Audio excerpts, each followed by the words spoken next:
jamaah sholat isya, sholat tarawih rahimakumullah. Bersyukur kehadirat Allah Subhanahu wa taala setelah kita tadi berbuka puasa di hari yang ke berapa ini, Pak? Malah nggak ngitung ya. Ya pokoknya ke-12 atau ke-13.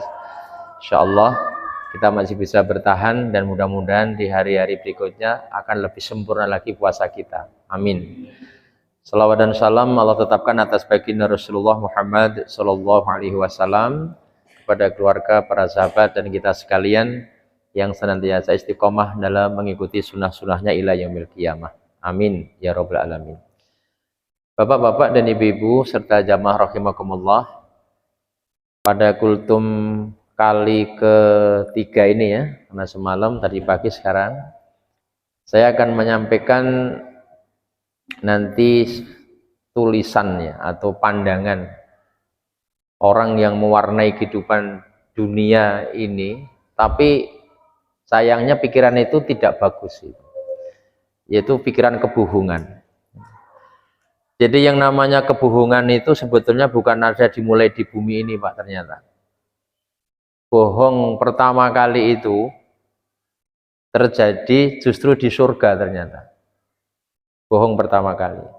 Jadi seruan kebohongan itu justru muncul pertama kali di surga. Kapan? Saat Allah Subhanahu wa taala selesai menciptakan Adam dan Hawa, kemudian Allah berpesan, wa qulna ya adamuskun anta wa zaujukal jannata wa kula minha ragadan haitsu syi'tuma wa la taqraba hadhihi syajarata fatakuna minadh dhalimin. Quran surat Al-Baqarah ayat 35 itu ya. Dan kami katakan kepada Adam, hei Adam, tinggallah kamu di surga, tentu bersama istrinya Hawa. Dan pesanku, kata Allah, wala taqraba hadhihi syajarah, kamu jangan mendekati pohon ini. Yang kelak kemudian oleh iblis pohon ini dikasih nama pohon khuldi, padahal bukan itu. Nah, kalau kamu sampai melanggar, maka sungguh kamu akan mengalami kezaliman, mengalami kesesatan. Nah, begitu selesai Allah memberikan amar atau larangan ini, maka kemudian iblis mendekati Adam, yang kita udah tahu ceritanya itu, dengan berbagai macam bisikan dan rayuan. Kira-kira kalau dinarasikan begini, Adam, itu sebetulnya yang ngomongin Allah itu bohong tuh. Kalau kamu deketi pohon itu kamu akan sengsara. Justru sebaliknya, kalau kamu mendekati itu kamu akan kekal di surga. Nah, ternyata bisikan rayuan iblis ini termakan oleh Adam, sehingga Adam mendekati pohon itu, yang kemudian terjadilah peristiwa di mana aurat Adam dan istrinya tersingkap. Kemudian dia mencari dedaunan untuk menutupi auratnya itu. Kemudian ya ini terlepas dari qadarullah ya, terlepas dari takdir ya, Adam diturunkan ke bumi. Itulah sebetulnya awal muasal kebohongan itu. Nah, kemudian dosa waris kebohongan itu nanti kemudian akan dikembangkan oleh orang-orang yang sebetulnya diliputi pikiran iblis.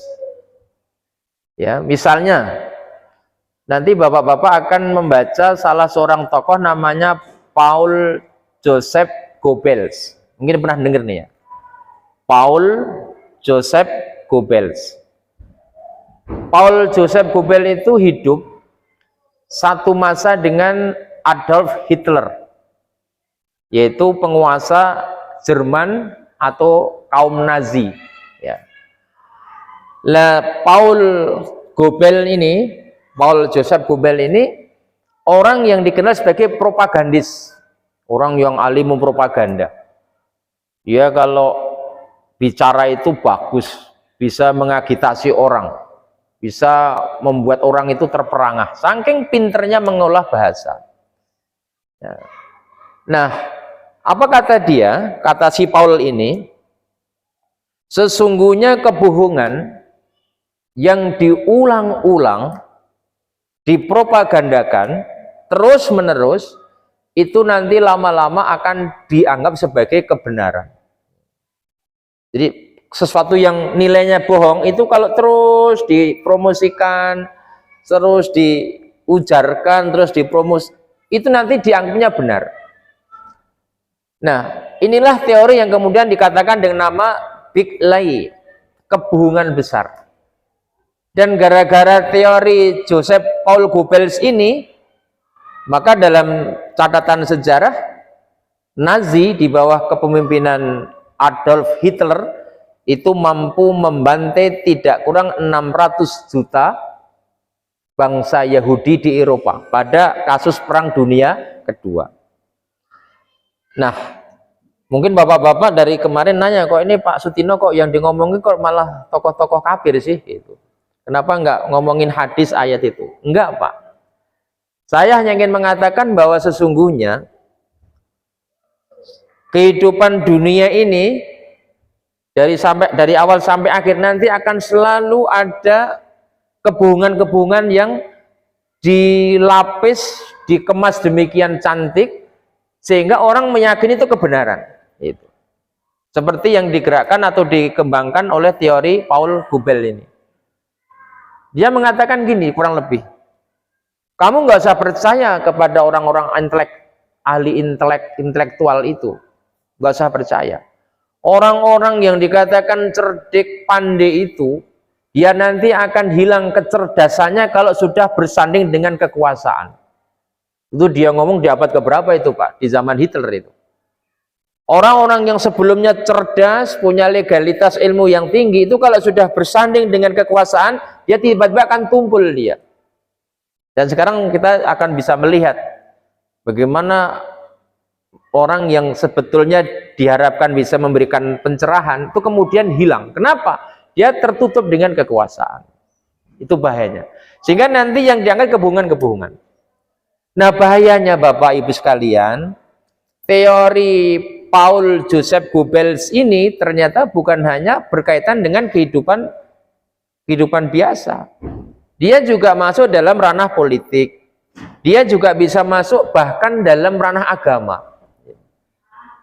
Karena itu seorang muslim perlu betul-betul mempelajari agama ini dengan sungguh-sungguh. Sebab kalau tidak, nanti yang akan kita lihat adalah sesuatu itu sebetulnya bohong. Agama itu, ajaran itu, tapi dianggap agama. Ini. Misalnya nanti muncul namanya hadis-hadis palsu, Pak. Bagus hadis-hadis palsu itu, kelihatannya kalau disimak barang siapa begini pahalanya sekian, menarik sekali.